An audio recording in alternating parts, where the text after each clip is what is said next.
Assalamualaikum warahmatullahi wabarakatuh. Perkenalkan, nama saya Putri Muslimah dari BKPI 3A dengan NIM 12211621373. Tujuan saya membuat video ini adalah untuk melengkapi tugas akhir semester saya dengan mata kuliah Sejarah Islam di Asia Tenggara. Baiklah, hari ini saya akan mempresentasikan yang pertama, jelaskan bagaimana cara yang ditempuh oleh minoritas Muslim Singapura untuk memperoleh pengetahuan dan pendidikan Islam mengingat tidak ada pelajaran agama di sekolah pemerintah. Nah, di Singapura, minoritas Muslim cenderung mencari pengetahuan dan pendidikan Islam melalui lembaga-lembaga pendidikan Islam di luar sekolah pemerintah, seperti madrasah dan pusat pengajian Islam. Selain itu, mereka dapat menghadiri ceramah, seminar, dan mengakses sumber-sumber online untuk memperdalam pemahaman agamanya.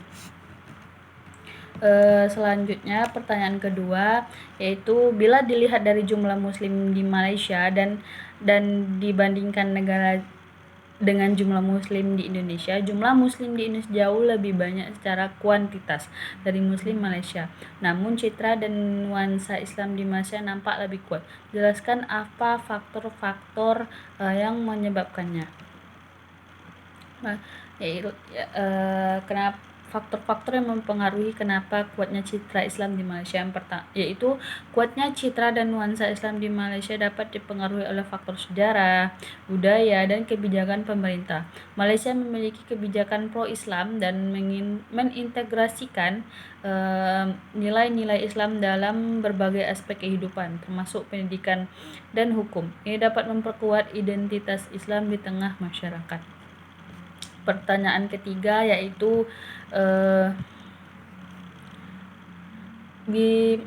bagaimana kebijakan pemerintah Malaysia pasca kerusuhan etnis tahun 1969 dan dampaknya pada kuatnya nuansa dan citra Islam di Malaysia. Jelaskan. Baiklah, kenapa citra Islam itu bagaimana pemerintah Malaysia tentang kerusuhan yang ada di etnis di Malaysia pada tahun 1969. Nah, setelah kerusuhan 1969 di Malaysia, pemerintah mengimplementasikan atau menerapkan kebijakan seperti New Economic Policy untuk mengatasi ketidaksetaraan ekonomi antar etnis. Nah, sementara itu dalam konteks Islam, pemerintah mempromosikan gagasan rukun negara yang menekankan persatuan dan kesederhanaan. Kebijakan ini dengan menekankan persatuan dan keharmonisan antar etnis. Pertanyaan keempat yaitu tentang organisasi keagamaan apa saja yang terlibat dalam memperkuat kesadaran dari pengalaman Islam di Malaysia yang seiring dengan kebangkitan Islam di Malaysia. Nah, organisasi keagamaan seperti Majelis Agama Islam Malaysia, MAIM atau disingkat dengan MAIM, dan Dewan Pemuda PAS, Parti Islam se-Malaysia berperan dalam memperkuat kesadaran dan pengamalan Islam di Malaysia. Gerakan Angkatan Belia Islam melibatkan organisasi-organisasi seperti Angkatan Belia Islam Malaysia atau yang disingkat dengan ABIM yang berfokus pada pendidikan sosial dan kegiatan dakwah memperkuat nilai-nilai Islam dalam masyarakat.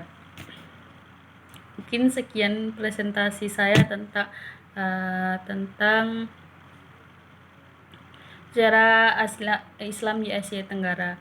Mungkin sekian dari saya. Wassalamualaikum warahmatullahi wabarakatuh.